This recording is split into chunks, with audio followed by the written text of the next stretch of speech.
energy prices have been going up, oil prices, natural gas prices. I think you know that. There's a natural tendency for people to overemphasize the impact of energy on the economy and capital markets. The fact is that in my lifetime, energy as a percentage of GDP domestically in the United States of America, in Western Europe, and around the world has been falling as we have become ever more energy efficient in our production of goods and services.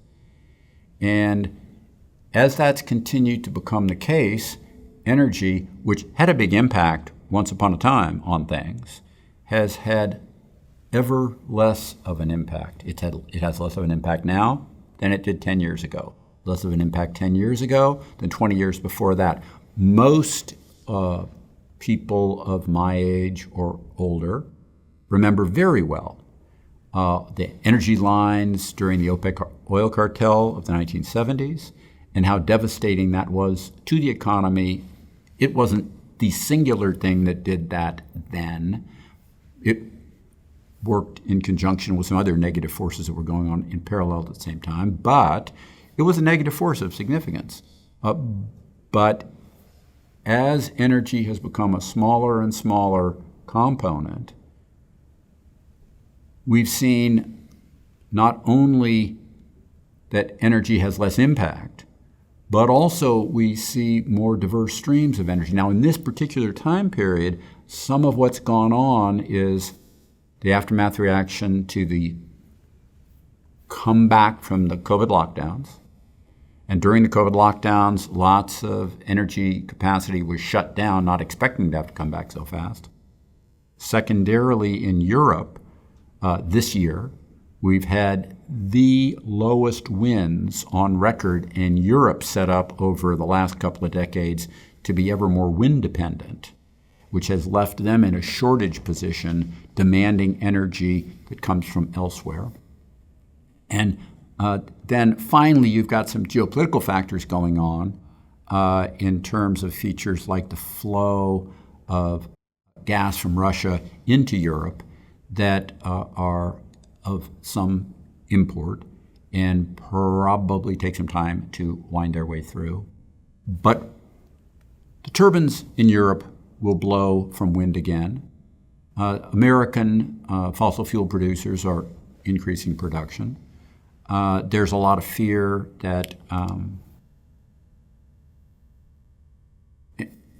and I don't mean this to potentially fly in the face of anything you may believe or disbelieve, but there's a lot of concerns about how Green New Deal type forces might impact fossil fuels in the short to intermediate term.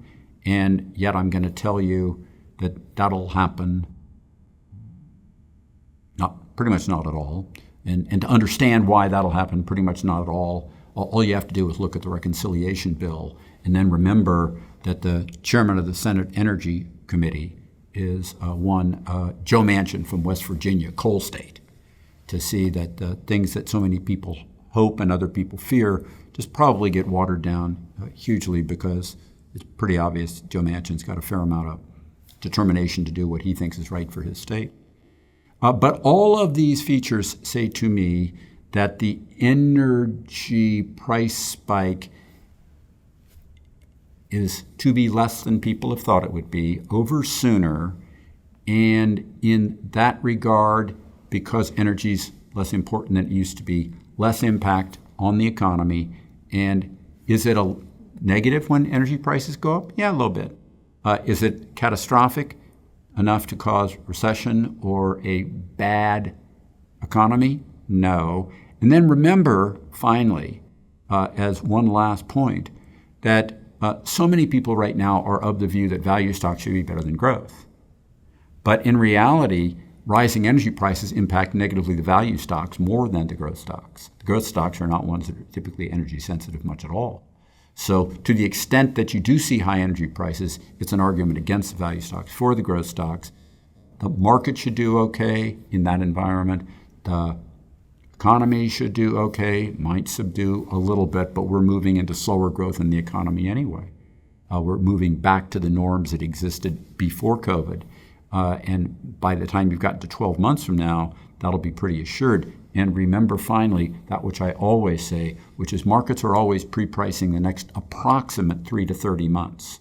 And the things that have been going on right here and now, that's not what the market's focused on.